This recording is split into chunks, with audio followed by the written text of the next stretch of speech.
Shalom and greetings, Bnei Yisrael.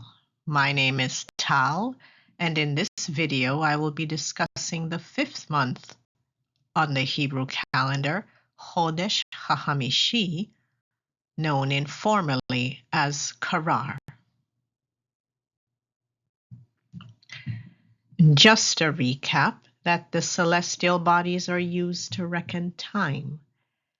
Elohim created the sun, moon, and stars to determine time. Their movement and/or visibility to the naked eye determine the length of time for the day, which is 24 plus hours, the week, which is 7 days, the year, which is 365 plus days, and help us to discern when the Moedim will occur, including the month. We find this in the book of Bereshit or Genesis during the creation narrative of the fourth day. And it reads, reading from Bereshit or Genesis chapter 1, verses 14 through 19, and Elohim said, "Let there be lights in the firmament of the heaven to divide the day from the night, and let them be for signs, in Hebrew otot, and for seasons, in Hebrew moedim, and for days, yamim, and years, shanim." Within moedim, we discern the month because each new moon or Rosh Chodesh is a moed or appointed time given by the Almighty to the Bnei Yisrael to celebrate and to determine time. The moon was used to determine the beginning of a month. Continuing in verse 15, and let them be for lights in the firmament of the heaven to give light upon the earth, and it was so. And Elohim made two great lights, the greater light to rule the day, and the lesser light to rule the night. He made the stars also. And Elohim set them in the firmament of the heaven to give light upon the earth, and to rule over the day and over the night, and to divide the light from the darkness. And Elohim saw that it was good. And the evening and the morning were the fourth day. And just a recap of the months of the Hebrew calendar. This is the biblical Hebrew calendar. Just a reminder that the formal names of the months were ordinal numbers. So it was first month, second month, third month. And in this video, we'll be focusing on the fifth month. Each month had an informal name, which was a description of the prevailing conditions during this month. The fifth month, the informal name for the fifth month was Karar, and that means heat as it pertains to summer or summer heat. And the fifth month occupied the 11th place of the civil calendar, the civil Hebrew calendar. It occurs during the summer and anywhere between July and August on the Gregorian calendar. And if you'd like to know the source for the ancient pre-exilic calendar and month names, they may be found in the chapter The Phoenician Punic Monology by Roger R. Stieglitz in the book Boundaries of the Ancient Near Eastern World, a tribute to Cyrus H. Gordon. There I have the ISBN numbers. This book is available on Amazon.com, but be warned, however, the price may be prohibitive. The fifth month, known formally in Hebrew as Chodesh HaChamishi, is the fifth month of the biblical year and the 11th month of the civil year on the Hebrew calendar. In leap years, it would be the 12th month of the civil year. The fifth month is perhaps the most tragic month in Bnei Israel history. We were stripped of our capital city, Jerusalem, the Holy Temple, twice, and our independence on twice, hundreds of years apart. The fifth month represents a time of mourning and reflection for the nation of Israel. The informal name for the fifth month on the Hebrew calendar was Karar. The word Karar is of Canaanite Phoenician origin and means heat of summer. Just a reminder that the Canaanites and the Phoenicians were conquered and colonized by the Hebrews, or Bnei Yisrael. The Hebrews, the Bnei Yisrael, imposed on the Canaanites and the Phoenicians language and culture. The result was the Canaanites and the Phoenicians spoke the same language, used the same calendar, and had the same names for the calendar months of the year. And many of the cultural practices of the Canaanites and Phoenicians were borrowed from the Hebrews, and unfortunately, the Hebrews took some cultural practices from the Canaanites. Moving right along. On the Hebrew calendar, a new month, or Rosh Chodesh, begins with the sighting of the new moon. The new moon is the first visible crescent moon. It's a sliver that appears to indicate that this is the beginning of a new month, a new lunar cycle. Rosh Chodesh Karar, or the first of Karar, begins with the arrival of the second new moon of the summer. The fifth month is actually the second new moon of the summer. The month of Karar lasts about 30 days and occurs in the summer anywhere from July to August on the Gregorian calendar. Again, the informal name for the fifth month on the Hebrew calendar was Karar, and Karar continued to be the name for the fifth month until the Babylonian captivity. During the Babylonian captivity, the name of the fifth month on the Hebrew calendar was changed to Av. The word Av is from the Akkadian word Abu, meaning father. Virtually all the names on the rabbinic Hebrew calendar are of Babylonian, Akkadian origin.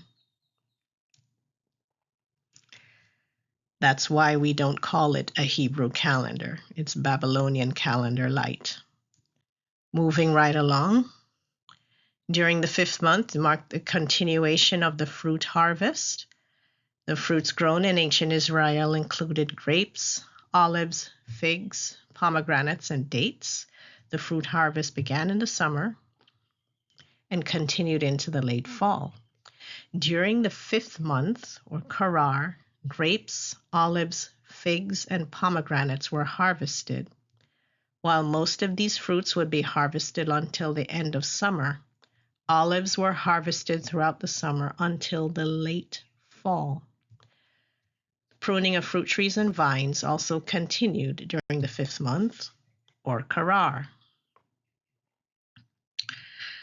And now some of the Moedim and fast days that are observed by Bnei Yisrael in the fifth month, also known as Karar. First up, we have Rosh Chodesh HaChamishi, which is the first day of the first month, or the first of Karar. Then we have Zom HaChamishi, also known as the fast of the fifth month. And in some communities, they call it Tisha B'Av, or the 9th of Av. And that's the 9th day of the fifth month, the 9th day of Karar. Zom HaChamishi is a 25-hour fast instituted by the house of Yehuda to commemorate the destruction of the Holy Temple in Jerusalem and the exile of the city's inhabitants to Babylon. These calamities marked the end of the nation of Israel's independence.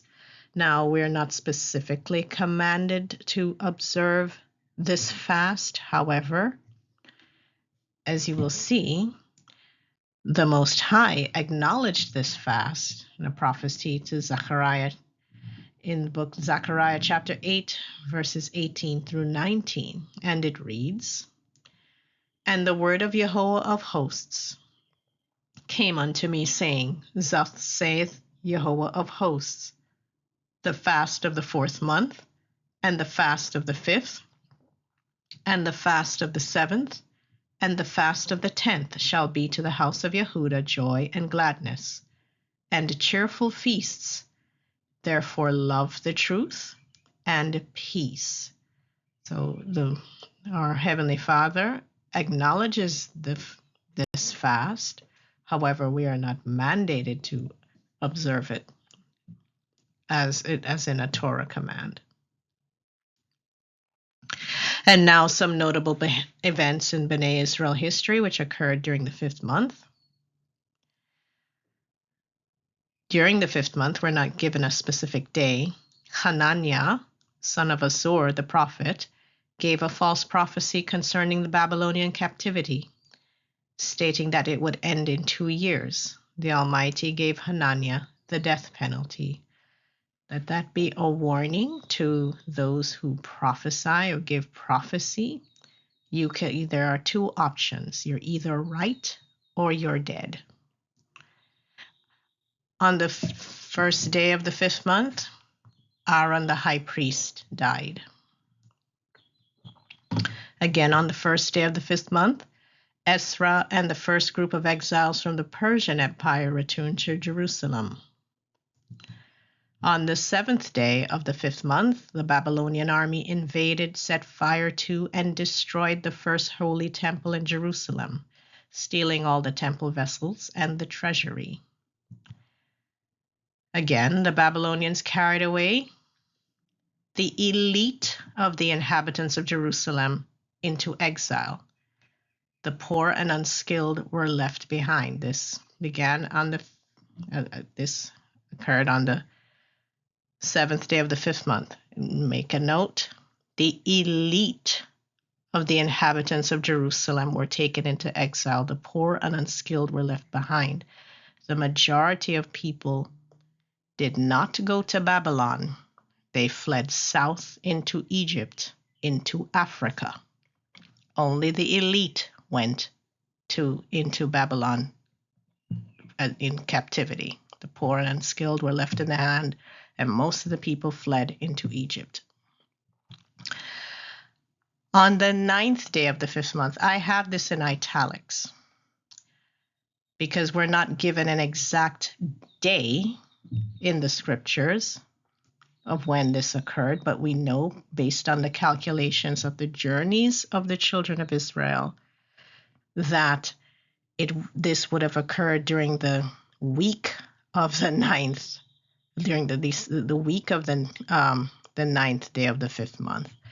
And that is 10 of the 12 spies returned with an evil report of the land of Canaan, causing the Bnei Israel to mourn and speak against the land.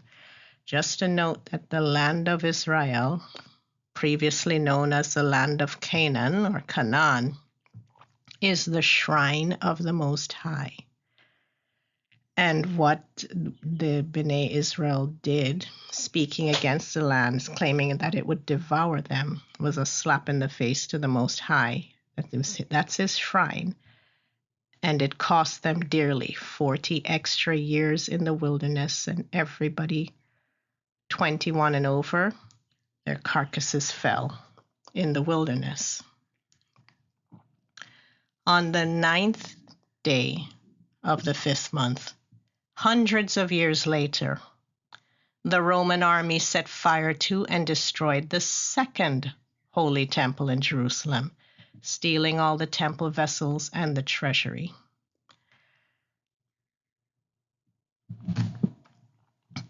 On the 10th day of the 5th month, some elders of Israel came to the prophet Ezekiel to inquire of Yahweh. If you can see the trend there, I would say that the tragedies for the 5th month began with the 12 spies and the sense of humor that our Heavenly Father has. He threw it back in our faces hundreds of years later when we sinned egregiously against him. And there is an image of the Romans taking away the temple treasures, looting everything from the destruction of the second holy temple and in Jerusalem. But not to worry, one day we'll get everything back.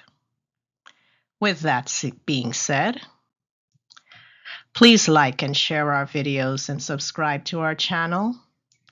Please click on the notification bell to receive notifications when we post new videos. Please also visit our website at byinitiative.com. Thanks for watching.